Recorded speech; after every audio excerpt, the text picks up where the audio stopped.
नमस्कार, मैं हूं प्रियांशु त्रिपाठी और आप देख रहे हैं द फाइंडर न्यूज। जिले की आवाज के एक और कार्यक्रम में आपका स्वागत है। आज की हमारी मेहमान हैं सुश्री आईपीएस अधिकारी लिपि नागायच जी, जो वर्तमान में एसीपी गाजियाबाद के रूप में पदस्थ हैं। मैम, स्वागत है आपका। Thank you Priyanshu. मैम, सबसे पहले तो जानना चाहेंगे आपके अर्ली बैकग्राउंड्स और शुरुआती दिनों के बारे में। बैकग्राउंड की अगर बात करें तो मैंने मास्टर्स किया है पॉलिटिकल साइंस में। इसी सब्जेक्ट में मैंने बीए ऑनर्स भी किया है और पूरी पढ़ाई लिखाई जो है वो भोपाल से हुई है। और क्योंकि सिविल सर्विसेज करने का बचपन से ही सोचा हुआ था, इसीलिए immediately after giving my masters मैंने यूपीएससी के लिए अटेम्प्ट किया था। मैम, जब यूपीएससी में आप सिलेक्शन आपका हो गया और आपका मतलब सर्विस अलॉटमेंट हो गया, तो थोड़ा सा हमें क्योंकि आईएएस का ट्रेनिंग लोग बहुत जानते हैं, रील्स बनती हैं, लेकिन आईपीएस के ट्रेनिंग्स के बारे में उतना अवेयरनेस नहीं है। तो आप अगर हमें थोड़ा सा ट्रेनिंग से हमें आप ले चलें कि क्या क्या क्या होता है ट्रेनिंग में। बिल्कुल प्रियांशु, जैसा आपने बताया कि आईएएस की ट्रेनिंग के बारे में तो सबने सुना रहता है। इनफैक्ट बहुत सारे लोगों का ड्रीम रहता है कि लबासना में जाके ट्रेनिंग करेंगे, लेकिन आईपीएस की ट्रेनिंग के विषय में कम जानकारी होती है। तो पहले तो आईपीएस की ट्रेनिंग में 3 महीने का फाउंडेशन कोर्स होता है, जो कि आईएएस, आईआरएस और जो अन्य सिविल सर्विसेज हैं उनके साथ में मसूरी में ही किया जाता है। उसके बाद में 11 महीने की ट्रेनिंग होती है, जो कि नेशनल पुलिस अकेडमी हैदराबाद में की जाती है। और हमारी पुलिस की ट्रेनिंग में आउटडोर्स पर भी बहुत फोकस किया जाता है, जिसमें physical training, parade, drill, route marches, कई तरह की एक्टिविटीज़ होती हैं। इसके अलावा इंडोर सब्जेक्ट्स जिसमें लॉ आते हैं, फॉरेंसिक्स आता है और भी कई सारे विषय हैं, उनके बारे में भी ट्रेनिंग दी जाती है। मैम, अक्सर हम जब ज़िले के बारे में बात करते हैं तो ज़िला प्रशासन शब्द सुनते हैं और पुलिस प्रशासन शब्द सुनते हैं। तो ज़िला प्रशासन तो मतलब जैसा कि सब लोग जानते ही हैं, ज़िला प्रशासन की गतिविधियां लैंड रिकॉर्ड्स, लैंड रेवेन्यू वगैरह से जुड़ी रहती हैं।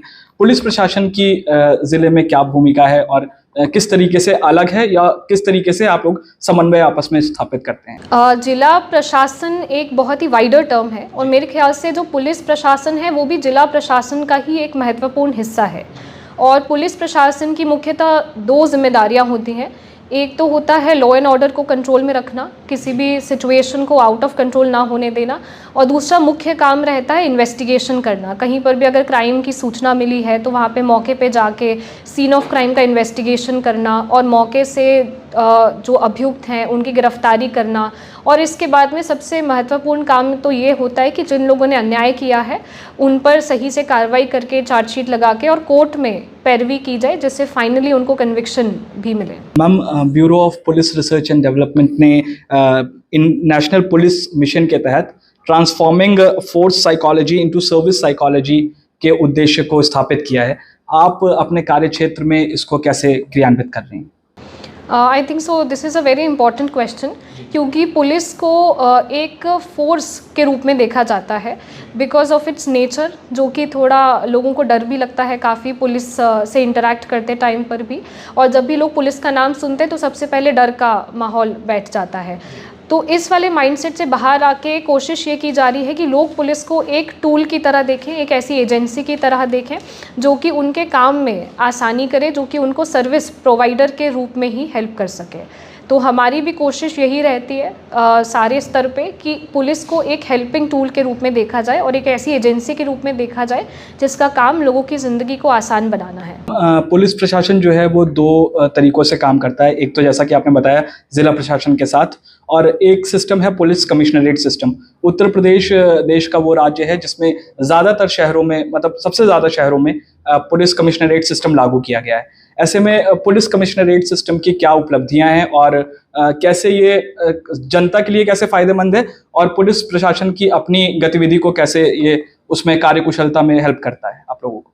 पुलिस कमिश्नरेट सिस्टम का एक एडवांटेज तो ये रहता है कि कार्य प्रणाली काफ़ी आसान हो जाती है। जैसे कई सारे डिपार्टमेंट्स के बीच में समन्वय स्थापित करने की जगह केवल पुलिस प्रशासन या पुलिस डिपार्टमेंट के अंदर ही हमें कोऑर्डिनेशन स्थापित करना रहता है, जो कि रिलेटिवली आसान होता है। साथ में जनता के लिए इस मायने में सहूलियत हो जाती है कि जो सामान्यतः नज़र आते हैं कि ये लॉ एंड ऑर्डर इश्यूज़ हैं या इस तरह के प्रकरण हैं जो कि पुलिस को ही डील करने चाहिए, तो आम जनता के पास में भी ये ऑप्शन रहता है कि वो पुलिस डिपार्टमेंट के पास ही जाएं और उनको ज़्यादा इधर उधर जाने की आवश्यकता ना पड़े। इसके अलावा पुलिस कमिश्नरेट सिस्टम में डिसीजन मेकिंग थोड़ी क्विक हो जाती है, क्योंकि अगेन पत्राचार कम होता है और कम्युनिकेशन की संस्तुति नहीं चाहिए रहती है, तो काम थोड़ा आसान हो जाता है। मैम, इसके बाद मैं आपसे जानना चाहूँगा, क्योंकि करेंटली हम गाज़ियाबाद में आप पोस्टेड हैं और कुछ इमर्जिंग क्राइम सिनेरियोज होंगे शहर में, तो आप अगर दर्शकों को बता सकें कि किस तरीके के अपराध ज़्यादा ज़िले में सामने आ रहे हैं और उनमें क्या कार्रवाइयाँ पुलिस कैसे कंट्रोल कर रही है उसे। गाज़ियाबाद, जैसा कि आपने बताया, काफ़ी बड़ा ज़िला है और हॉटस्पॉट रहता है हर तरह के क्राइम्स का। अभी cyber crimes are on the rise, इसकी तरह से Ghaziabad is also religiously sensitive place भी है, तो हमें कई सारे कम्युनल प्रकरणों पर भी ध्यान देना पड़ता है। इसके अलावा महिलाओं की सेफ्टी के लिए ख़ास तौर पर हमारी पुलिस जागरूक है और हमारी कोशिश यही रहती है कि किसी भी जगह पर अगर महिला संबंधी अपराध हो रहे हैं तो उन पर त्वरित कार्रवाई की जाए। तो यही 3-4 हमारे फोकस एरियाज़ हैं। इसके बाद अक्सर जब हम पुलिस विभाग की बातें करते हैं तो पुलिस में जासूसों का नेटवर्क एक रोमांच पैदा करता है लोगों में, क्योंकि आपका LIU यूनिट्स होते हैं और आप लोकल इंटेलिजेंस गैदरिंग से अपने केसेस को बेहतर करते हैं या आप इंफॉर्मेशन गैदरिंग करते हैं जिससे आप प्रिवेंशन करते हैं क्राइम में। तो इस सिनेरियो से भी थोड़ा सा अगर हमें परिचित करा दें आप आपके माध्यम से। बिल्कुल, जैसा आपने कहा कि पुलिस में मुखबिर जो रहते हैं बहुत ही महत्वपूर्ण भूमिका निभाते हैं। वो ऐसे लोग होते हैं जो हमारे ग्राउंड वर्कर्स होते हैं, क्योंकि वर्दीधारी हर जगह पे नहीं हो सकते हैं या हर जगह पे जानकारी एकत्रित नहीं की जा सकती है उनके द्वारा। मुखबिर ऐसे लोग होते हैं जो आम जनता से जुड़े हुए रहते हैं और लोग उन पर भरोसा भी करते हैं एवं वो पुलिस को भी अच्छी जानकारी देते हैं। तो ये हर विभाग की तरह हमारे विभाग में भी अच्छी मात्रा में मौजूद है। मैम, कई बार देखा गया है कि पुलिस जो है वो कंप्लेन रजिस्टर करने में थोड़ा रेसिस्ट करती है। आपको मतलब आप इससे कैसे डील करती हैं, क्योंकि जनरली ये एक लोगों के मन में ऐसी छवि है पुलिस की कि अगर हम पुलिस कंप्लेन करते हैं तो रेसिस्ट करते हैं, वो लोग दर्ज नहीं करते। तो समय पर शिकायतें कैसे दर्ज हों, इसके लिए आप क्या कदम उठा रही हैं? आपने बिल्कुल सही कहा। पहले काफ़ी वर्किंग हुआ करती थी जिसमें FIR नहीं रजिस्टर की जाती थी, लेकिन आजकल सभी लोग जागरूक हैं और सभी को ये अच्छे से मालूम है कि पुलिस FIR रजिस्टर करने के लिए मना नहीं कर सकती है। अगर प्रथम दृष्टया कोई घटना हुई है तो उसमें FIR पंजीकृत होनी चाहिए। हम अपने स्तर से ये सुनिश्चित करते हैं कि कोई भी अगर ग्रीवांस लेकर आया है तो वो अलग अलग स्तर पे अपनी बात कह सकता है। अगर थाना स्तर पे उसकी सुनवाई नहीं हो रही है तो वो उससे ऊपर ACP लेवल पे बता सकता है। अगर वहाँ से संतुष्टि नहीं है तो DCP लेवल पे बता सकता है। तो इस तरह से एक आम नागरिक आज के समय में काफ़ी जागरूक है। सोशल मीडिया का भी समय है तो FIR तो रजिस्टर हो जाती है। बाकी एक IGRS का भी सिस्टम हमारे उत्तर प्रदेश में काफ़ी प्रचलित है, जिसमें अगर कोई व्यक्ति उसको लग रहा है कि थाने स्तर से सुनवाई नहीं हो रही है तो वो अलग से मुख्यमंत्री जी के पोर्टल पे जाके भी सूचना दे सकता है। तो इस तरह से हमारे प्रदेश में कई माध्यम है जिसमें हम ये इंश्योर करें कि कोई अगर पीड़ित व्यक्ति है तो उसकी बात सुनी जाए। मैम, इसके बाद आपसे जानना चाहूँगा, क्योंकि आजकल स्मार्ट चीज़ों का युग है, स्मार्टफोन्स हैं हमारे पास, हम स्मार्ट सिटीज़ की बातें करते हैं। ऐसे में पुलिसिंग को कैसे स्मार्ट किया जा रहा है, इसके बारे में अगर आप कुछ अपने अनुभव हमसे साझा करना चाहें। पुलिस विभाग में भी इस बात का काफ़ी महत्व है कि जो टेक्निक है उसका यूज़ किया जाए। तो अभी हाल फिलहाल में जो नए लॉज आए हैं उससे भी ये मैंडेटरी कर दिया गया है कि आप जैसे सीन ऑफ क्राइम पे जाएँ तो उसमें ऑडियो वीडियो रिकॉर्डिंग की जाए। इसके अलावा जैसे आपको पता है कि हमारे सिस्टम्स भी अब आधुनिक हो गए हैं, CCTV कैमरे हर जगह पे लगे हुए हैं। इसके अलावा जो खुद पुलिस विभाग का जो CCTNS है उस पर सारी जानकारी अपलोड की जाती है। इसके अलावा जितने भी स्मार्टफोन्स को ट्रैक करने के मैकेनिज़म्स रहते हैं, CDR एनालिसिस है, बहुत सारी और भी टेक्निक्स हैं जो पुलिस विभाग भरपूर मात्रा में यूज़ करता है क्राइम सॉल्व करने के लिए, लॉ एंड ऑर्डर मेंटेन करने के लिए। ड्रोन्स का भी प्रयोग किया जाता है आजकल काफ़ी मात्रा में। मैम, इसके बाद आपसे जानना चाहूँगा, क्योंकि अक्सर मैं खुद देखता हूँ कि पुलिस स्टेशंस के बाहर खराब वाहनों का एक ढेर सा लगा रहता है।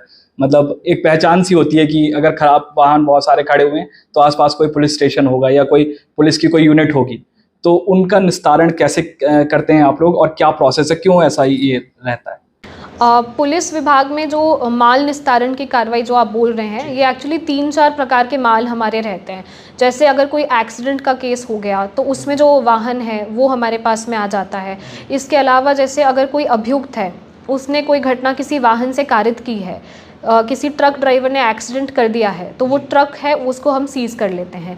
उसका डिस्पोजल केवल कोर्ट ऑर्डर से ही किया जा सकता है। जब उस पूरे केस की सुनवाई ख़त्म हो जाएगी, जब उसके ट्रायल के बाद में उसका निष्कर्ष आ जाएगा, तब कोर्ट से हमें ऑर्डर मिलता है कि अब इस माल का निस्तारण कर दिया जाए। इसके अलावा कुछ वांछित वाहन भी होते हैं, जगह जगह पर ऐसी प्रॉपर्टी रहती है जिसको क्लेम करने के लिए कोई नहीं होता है, तो ऐसी प्रॉपर्टी को भी थाने ही पहुंचा दिया जाता है। उसके बाद में हम उनके ओनर्स को ढूंढने का प्रयास करते हैं और उसके बाद में उनका विधिवत निस्तारण कर दिया जाता है। और कुछ जो व्हीकल्स रहते हैं वो सैंड माइनिंग वाले व्हीकल्स रहते हैं, कुछ आरटीओ की तरफ से जो चालान करके आए रहते हैं वो व्हीकल्स रहते हैं। तो तमाम व्हीकल्स रहते हैं, उन सबके लिए डिस्पोजल के लिए सेपरेट एसओपीज़ बनाए गए हैं।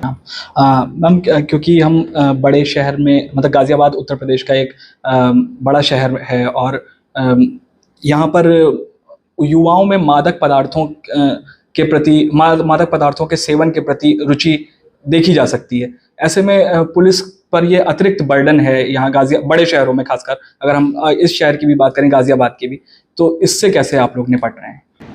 बिल्कुल आपने सही कहा। जो नारकोटिक्स एंड साइकोट्रॉपिक सब्सटेंसेस होते हैं उनके कई सारे कॉन्सिक्वेंसेस होते हैं। उनसे सोसाइटी में एक अनस्टेबिलिटी तो फैलती ही है, साथ में क्राइम रेट भी बहुत बढ़ता है। पुलिस का यही रोल रहता है कि हम अपनी तरफ से प्रयास करते हैं कि जितना हो सके जागरूकता अभियान इस चीज़ में चलाएं। और ख़ास तौर पे ये भी एक मानसिकता है कि जो इस तरह के सब्सटेंसेस का अब्यूज़ करने वाले लोग हैं उनको एक ऑफेंडर की तरह ना देखा जाए, खुद एक विक्टिम की तरह देखा जाए। तो पुलिस का भी प्रयास रहता है कि कई सारे रिहैबिलिटेशन सेंटर्स के साथ में कोऑर्डिनेट करके और ये कोशिश की जाए कि अगर इनमें सुधरने की गुंजाइश हो तो इनको डी एडिक्शन सेंटर्स के माध्यम से सुधारा जा सके। और अभी फ़िलहाल में हमारी कोशिश ये रहती है कि अवेयरनेस ज़्यादा से ज़्यादा फैलाई जाए यूथ में। जी मैम, आपने अपने जो इनिशियल जो चैलेंजेस के बारे में बात की थी उसमें साइबर क्राइम को एक चैलेंज के रूप में आपने हाईलाइट किया था। गाज़ियाबाद में किस तरीके का सिनेरियो है और आप लोग कैसे उसको मतलब काउंटर कर रहे हैं? गाज़ियाबाद में जैसे अभी ऑल ओवर द कंट्री कई सारे फ्रॉड्स होते हैं फ़ोन कॉल के माध्यम से। जब लोग आपसे फ़ोन पे ओटीपी पूछ लेते हैं या बैंक एजेंट्स बन के आपसे आधार कार्ड की जानकारी लेते हैं, स्पैम कॉल्स करते हैं। व्हाट्सएप पे भी कई तरह के इस तरह के प्रकरण आते हैं जहाँ पे ये बोला जाता है कि आपका सामान पोस्ट से आने वाला है तो कृपया आप अपना ओटीपी बता दें। इस तरह के फ्रॉड देखे गए हैं। इसके अलावा जो म्यूल अकाउंट्स बन जाते हैं कि किसी को जानकारी नहीं है, उनके नाम पे बैंक अकाउंट खोलकर और उन बैंक अकाउंट का दुरुपयोग किया जाता है साइबर क्राइम से संबंधित पैसों को एकत्रित करने में। जॉब संबंधित फ्रॉड भी बहुत आते हैं जिसमें बोला जाता है कि हम आपको एक जॉब दिलाएंगे अगर आप हमारे इस ऐप को सब्सक्राइब कर लेंगे। टेलीग्राम चैनल्स से भी फ्रॉड होता है। तो कई सारे माध्यम हैं। मैम, इसके बाद थोड़ा सा हम लोग वुमेन सेंट्रिक इश्यूज़ के बारे में बात करना चाहेंगे आपसे। केंद्रीय गृह मंत्री जी ने एक वक्तव्य में कहा था कि महिला पुलिसकर्मियों की उपस्थिति से महिलाओं में आत्मरक्षा की भावना बढ़ती है, उन्हें रक्षण का एहसास होता है। आप किस तरीके से देखती हैं, क्योंकि आप खुद एक लीडिंग रोल में हैं पुलिस डिपार्टमेंट में और इस डिस्ट्रिक्ट में, तो कैसे देखती हैं महिलाओं की भागीदारी पुलिस फोर्स में? जैसा आपने कहा, बिल्कुल सही कहा कि जब एक कोई बच्ची या महिला जब एक किसी पुलिसकर्मी को देखती है जो कि खुद एक महिला है तो उसके अंदर एक आत्मविश्वास आता है, एक कॉन्फिडेंस बढ़ता है। क्योंकि हमारे समाज में एक जो सबसे मूलभूत समस्या है वो ये है कि महिलाओं का प्रेजेंस पब्लिक प्लेसेस में बहुत कम है, जिस कारण से महिलाएं असुरक्षित महसूस करती हैं जब भी वो पब्लिक प्लेस में जाती हैं, क्योंकि उनकी समस्याएं सुनने के लिए कोई नहीं होता है या उनको मनोबल नहीं मिलता है। तो जब हम ये देखते हैं कि हमारे आसपास कई सारी महिला पुलिसकर्मी मौजूद हैं तो बिल्कुल लोगों को दो तरह से इंस्पिरेशन मिलता है। एक तो उनको लगता है कि स्वयं भी वो इस रोल में आ सकती हैं। जो छोटी बच्चियाँ होती हैं उनके एस्पिरेशन रहती है कि वो भी पुलिस फोर्स ज्वाइन करें, वो भी वर्दी पहने। और दूसरा, जैसा आपने सुरक्षा की बात कही, महिलाएं सुरक्षित महसूस करती हैं अपने आप को। मैम, इसके बाद बात करना चाहूँगा उत्तर प्रदेश में। उत्तर प्रदेश पुलिस जो है वो दो प्रमुख ऑपरेशंस चला रही है, ऑपरेशन मुस्कान और ऑपरेशन आत्मरक्षा। इसके बारे में अगर हमारे दर्शकों को आप अवगत करा पाएँ। ऑपरेशन मुस्कान बच्चों की बरामदगी से संबंधित है, जहाँ पे कुछ बच्चे गुम हो जाते हैं, खो जाते हैं या बिछड़ जाते हैं, तो उन बच्चों को बरामद करके सकुशलता से अपने पेरेंट्स के पास में ले जाया जाए। और जो इस तरह की गैंग्स ऑपरेट कर रही हैं, जो बच्चों को जगह जगह से किडनैप करते हैं, चाहे वो रेलवे स्टेशंस हों या फिर जो बेगिंग कार्टल्स ऑपरेट करते हैं, ट्रैफिक सिग्नल्स पे जो बच्चे देखे जाते हैं, तो ये एक बहुत ही वाइडर ऑपरेशन है। इसका ऑब्जेक्टिव हर उस प्रकार के बच्चे को रेस्क्यू करना है जो कि कहीं ना कहीं किसी न किसी रूप में किसी गैंग का फंसा हुआ सदस्य हो सकता है या उसमें ट्रैप्ड हो सकता है। ऑपरेशन आत्मरक्षा जैसा नाम से पता चल रहा है कि सेल्फ डिफेंस के प्रति महिलाओं में जागरूकता पैदा करने के लिए अभियान है, जो हमारे पुलिस स्कूल्स रहते हैं या कई सारे कैंप अलग से ऑर्गेनाइज किए जाते हैं, जिसमें पुलिसकर्मियों को इनवाइट किया जाता है, महिला पुलिसकर्मियों को इनवाइट किया जाता है, जिसमें वो छोटे टेक्निक्स बताते हैं, छोटे मोटे टेक्निक्स, जिससे महिलाएं, बच्चियां अपनी सुरक्षा के प्रति जागरूक हो सकें। मैम, हाल के वर्षों में देखा गया है कि भीड़ जनित अपराधों की श्रृंखला देश में बढ़ रही है। आप इस नए सिनेरियो को कैसे देखती हैं और इससे पुलिस आगे चलकर कैसे निपटने के लिए प्रयास करेगी? बिल्कुल, जैसा आपने मेंशन किया, अभी नए वाले लॉज में भी इस तरह के कानून लाए गए हैं, जिसमें मॉब लिंचिंग को भी सेपरेटली मेंशन किया गया है। भीड़ एक समस्या होती है, क्योंकि भीड़ में जब कोई व्यक्ति मौजूद रहता है तब उसके सोचने समझने की शक्ति भीड़ के हिसाब से ऑपरेट करने लगती है। लेकिन भीड़ एक ऐसी चीज़ है जिसको हम रोक भी नहीं सकते हैं। डेमोक्रेटिक कंट्री है हमारा, सबको अधिकार रहता है कि अपनी बात कहने का। तो कई तरह के प्रोटेस्ट आमतौर पे हम देखते हैं, धरना प्रदर्शन देखते हैं। तो मॉब एक ऐसी चीज़ है जिसको अगर आपने अच्छे से संवाद के थ्रू हैंडल कर लिया तो आप सक्सेसफुली डील कर पाएंगे। लेकिन बस हमें ये इंश्योर करना है कि जो भीड़ है वो अनियंत्रित ना हो और उनकी बात उच्च अधिकारियों तक या सरकार तक पहुँचती रहे। एक इशू है जेंडर सेंसिटिविटी का, और पुलिस क्योंकि आमतौर पर एक धारणा है कि पुरुष प्रधान फोर्स है, ऐसे में जेंडर सेंसिटिविटी को लेकर आपका क्या आकलन है पूरा, और इसको अगर बेहतर करना है स्थिति को तो कैसे किया जा सकता है? बिल्कुल, आपने सही कहा। इसमें मुझे लगता है मुख्यतः तो माइंडसेट की बात होती है। जैसे कई समय पहले तक तो लोगों को ये भी लगता था कि महिलाओं को पुलिस फोर्स नहीं ज्वाइन करनी चाहिए, लेकिन जब ज्वाइन कर लिया तब ये रियलाइजेशन हुआ कि कर सकती हैं महिलाएं भी, उसमें कोई ऐसा टास्क नहीं है जो नहीं किया जा सकता है। तो जब मेल पुलिसकर्मी ये देखते हैं कि हमारे साथ की जो सब इंस्पेक्टर हैं वो भी उतनी ही अच्छी विवेचना कर सकती हैं जितना हम कर सकते हैं, वो भी उतनी ही अच्छी रेड्स कर सकती हैं जितना हम करते हैं, जब वो ये देखते हैं तब उनको ये एहसास होता है कि ये जो डिफरेंसेस हैं, जो बायोलॉजिकल डिफरेंसेस के कारण जो so called societal differences impose किए जाते हैं, वो महज एक माइंडसेट है और उसको चेंज करने की आवश्यकता है। इसी तरह से जब वो ये देखते हैं कि किसी विमेन पुलिस ऑफिसर का वर्किंग स्टाइल और मेल पुलिस ऑफिसर के वर्किंग स्टाइल में अगर कोई अंतर है तो वो उनके जेंडर के कारण नहीं है, वो उनके पर्सनल इंडिविजुअल पर्सनैलिटी ट्रेट्स के कारण फ़र्क है। जब ये बात समझ जाएंगे हमारे फोर्स में, और काफ़ी लोग समझ भी चुके हैं इस चीज़ को, निरंतर प्रयास चल रहा है कि चेंज हो जाए माइंडसेट में, जब ये चीज़ें समझ में आने लगेंगी तो मेरे ख्याल से ये अपने आप ही इशू रिजॉल्व हो जाएगा। हम इसके बाद बात करना चाहूँगा, कम्युनिटी पुलिसिंग एक एस्पेक्ट है पुलिस का, और जब हम गाज़ियाबाद जैसे जनपद के बारे में बात कर रहे हैं तो जब तक आप कम्युनिटी से संवाद स्थापित नहीं करेंगे तब तक आप वो रिजल्ट्स नहीं ड्रॉ कर सकते जो आप सोच कर चलते हैं या जो आपके गोल्स आप प्लान करते हैं। तो ऐसे में कम्युनिटी पुलिस के एक तो आप इम्पोर्टेंस के बारे में बता दें, और गाज़ियाबाद में कैसे आप लोग इसको प्रैक्टिकली इम्प्लीमेंट करते हैं उसके बारे में। कम्युनिटी पुलिसिंग जैसा आपने बताया बहुत महत्वपूर्ण एस्पेक्ट है। इससे दो फ़ायदे होते हैं, एक तो पुलिस और जनता के बीच का जो संवाद है वो बना रहता है, लोगों में कॉन्फिडेंस भी जनरेट होता है कि पुलिस हमारी बात सुन रही है, और पुलिस के लिए भी ग्राउंड से सीधी जानकारी आती है। ऐसा नहीं रहता है कि पुलिस अपने थानों पे बैठी हुई है और उसको जानकारी कहीं से फ़िल्टर होकर आ रही है। तो कम्युनिटी पुलिसिंग इंश्योर करने के लिए कई सारे माध्यम हैं। एक तो कई सारी मीटिंग्स होती हैं, अलग अलग स्टेक होल्डर्स के साथ में मीटिंग ली जाती है, जैसे पीस कमेटी की बैठकें होती हैं, और त्योहारों के समय जो ऑर्गेनाइजर्स हैं उनके साथ में बैठकें होती हैं। इस प्रकार से जो हर तबके के लोग हैं, चाहे वो धर्मगुरु हों या मीडिया वाले हों, अलग अलग संगठन हों, उनके साथ में बैठक करते हैं और ये इंश्योर करते हैं कि किसी को अगर किसी प्रकार की समस्या आ रही है तो वो सीधे पुलिस डिपार्टमेंट को आकर बताएं। मैम, इसके बाद क्योंकि हाल ही में उपचुनाव का ऐलान हुआ है और नोटिफिकेशंस इशू कर दिए इलेक्शन कमीशन ने, और गाज़ियाबाद भी उन सीटों में से है जहां पर चुनाव होना है, तो इलेक्शन को लेकर पुलिस के कैसे प्रिपेयर्डनेस रहता है उसके बारे में भी अगर आप हमारे दर्शकों को बता दें। इलेक्शंस के लिए जैसे हर बार तैयारी होती है, उसी प्रकार का यहाँ पे कोशिश ये है कि मॉडल कोड ऑफ कंडक्ट को फॉलो किया जाए, और उसमें जो गाइडलाइंस निहित हैं वही गाइडलाइंस पॉलिटिकल पार्टी से भी फॉलो करवाई जाएं, और पुलिस भी खुद इस चीज़ का ध्यान रखे कि इलेक्शन रिलेटेड ऑफेंसेस ना हो। यही तमाम गाइडलाइंस फॉलो हो रही हैं। आप देख रहे थे कार्यक्रम ज़िले की आवाज़, और कार्यक्रम में मेहमान थी IPS अधिकारी लिपि नागायच जी। ज़िले की आवाज़ के और एपिसोड देखने के लिए आज ही चैनल को सब्सक्राइब करें, और इस वीडियो को यहाँ तक देखने के लिए बहुत बहुत धन्यवाद। नमस्कार।